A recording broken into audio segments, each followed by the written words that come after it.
नमस्कार साथियों, आप सभी का स्वागत है अपनी पाठशाला में। साथियों, आज हम मातृभाषा पर निबंध लिखेंगे। अगर बात करते हैं परिभाषा की, तो जन्म लेने के बाद मनुष्य जो प्रथम भाषा सीखता है उसे ही उसकी मातृभाषा कहते हैं। प्रस्तावना: मातृभाषा का हमारे जीवन में विशेष महत्व होता है। मातृभाषा किसी व्यक्ति की सामाजिक पहचान होती है। बाल्यावस्था में बालक मातृभाषा में ही आरंभिक संस्कार व व्यवहार अपने परिवार व समाज से ग्रहण करता है। मातृभाषा के माध्यम से ही मानव अपनी संस्कृति, परंपरा, इतिहास से जुड़कर अपनी ऐतिहासिक पहचान को संयोजित रख सकता है। भारत देश के प्रत्येक प्रांत की अलग संस्कृति, एक अलग पहचान और अपनी अलग मातृभाषा होती है।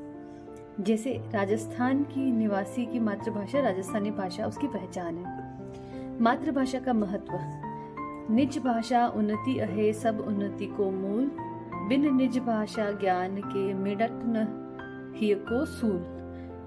अर्थात मातृभाषा की उन्नति के बिना किसी भी समाज की तरक्की संभव नहीं है तथा अपनी भाषा अर्थात मातृभाषा के ज्ञान के बिना मन की पीड़ा को दूर भी नहीं किया जा सकता है, बहुत मुश्किल है। जन्म से ही हम जिस भाषा का प्रयोग करते हैं वही हमारी मातृभाषा है। मातृभाषा हमें राष्ट्रीयता से जोड़ती है, देश प्रेम की भावना को बढ़ावा देती है। मातृभाषा का शाब्दिक अर्थ है माँ की भाषा, जिसे बालक माँ के सानिध्य में रहकर सहजता से सीखता है। मातृभाषा बिन व्यर्थ है दुनिया का सब ज्ञान, निज भाषा की सभी करो सम्मान। मातृभाषा मानव विकास की आधारशिला होती है, जिसमें बालक अपनी प्रथम भाषाई अभिव्यक्ति देता है। बच्चे की शिक्षा में मातृभाषा का अद्वितीय महत्व होता है। मातृभाषा शिक्षा का सर्वोत्तम साधन है।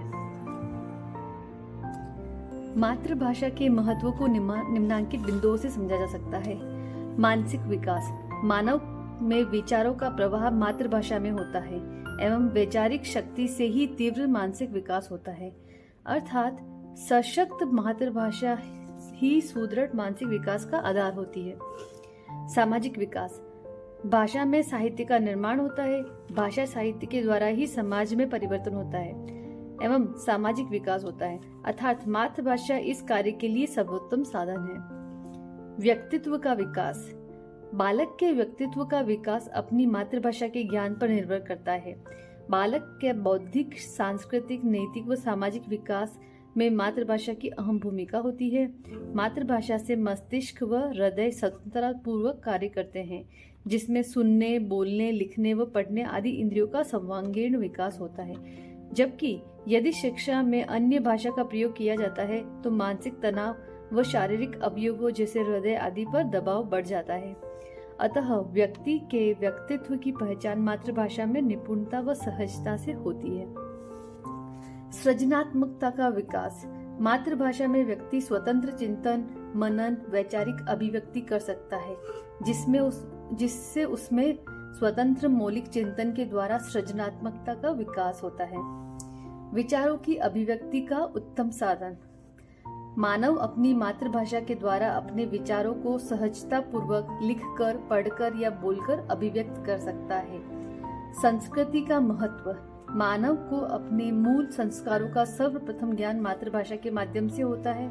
यही संस्कार जीवन भर मातृभाषा प्रेम को बढ़ावा देते हैं।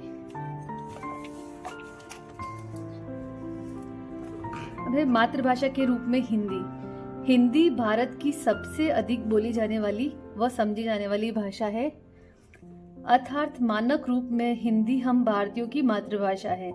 हिंदी हमारे देश में संचार की भाषा है, जो कि भारत के अधिकतर क्षेत्रों में सर्वाधिक प्रचलित व जन सामान्य की भाषा है। विदेशों में हिंदी भाषा से ही भारत की विशिष्ट पहचान है। हिंदी भाषा भारत का सांस्कृतिक गौरव व मान सम्मान है। सहज, सरल व आसानी से बोली तथा समझी जा सकने के कारण हिंदी भाषा का प्रयोग भारत के सभी क्षेत्रों में तीव्र गति से बढ़ रहा है, जिससे भारत के विभिन्न राज्यों के लोगों में भौगोलिक, सामाजिक व सांस्कृतिक विभिन्नता होने के बावजूद अपनत्व व एकता की भावना का तीव्र विकास हो रहा है। हिंदी भाषा एक ऐसा माध्यम है जिससे भारत देश की अनेकता में एकता की विशेषता प्रत्यक्ष परिलक्षित होती है, जिससे राष्ट्रीयता की भावना व देश प्रेम को सहज बढ़ावा मिलता है। मातृभाषा का विकास में समस्याएं। आज हमारे देश के हर क्षेत्र में अंग्रेजी का बोलबाला है। यहाँ तक कि विद्यालय में प्रवेश से पूर्व ही हर माता पिता अपने बच्चों को अंग्रेजी सिखाने को आतुर रहते हैं। विद्यालय में मातृभाषा के अध्ययन करने वाले बालकों को हीन दृष्टि से देखा जाता है। अधिकतर माता पिता व बालक स्वयं अंग्रेजी बोलने तथा निजी विद्यालय में पढ़ने पर गर्व महसूस करते हैं, जिसके कारण आज के भारत की भावी पीढ़ी अपनी मातृभाषा से दूर होती जा रही है। यहाँ तक कि निजी विद्यालयों के अध्यापक भी बालकों को अंग्रेजी बोलने को प्रोत्साहित करते हैं एवं मातृभाषा में बोलने वाले बालकों को हतोत्साहित होना पड़ता है। परिणाम स्वरूप बालक अंग्रेजी सीखने के आवेश में रटन विद्या की ओर अग्रसर हो जाता है एवं अपने भावों, विचारों व अभिव्यक्तियों को स्वतंत्र रूप से प्रकट करने में असमर्थ रहता है।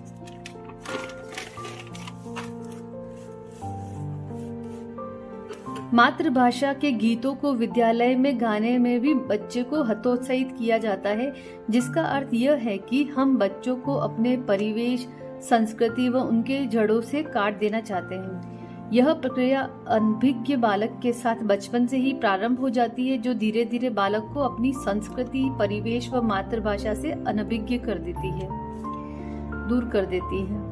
उपसंहार। मातृभाषा हमारी स्वतंत्र अभिव्यक्ति व्यक्त करने का सर्वोत्तम माध्यम है। यदि बालक को प्रारंभ से ही अपनी मातृभाषा में शिक्षा प्रदान की जाए तो उसके मानसिक, सामाजिक व बौद्धिक एवं मौलिक विकास पर अनुकूल प्रभाव पड़ेगा। वह बालक कई ऊंचे आयामों को प्राप्त करने में सफलता प्राप्त करेगा। अतः मातृभाषा बालक के सर्वांगीण विकास में सहायक है। यूनेस्को द्वारा भाषाई विविधता को बढ़ावा व संरक्षण के लिए प्रतिवर्ष 21 फरवरी को अंतर्राष्ट्रीय मातृभाषा दिवस की शुरुआत की गई। मातृभाषा को हतोत्साहित करने की प्रवृत्ति से बचने के लिए हमें अपने बालकों को मातृभाषा में चिंतन, मनन व विचार विमर्श आदि के लिए प्रोत्साहित करना चाहिए एवं जहां तक संभव हो बालक को मौलिक शिक्षा में मातृभाषा का प्रयोग किया जाए। ऐसा करना एक बड़ी चुनौती होगी, किंतु संकल्प से उसमें भी सफलता प्राप्त होगी।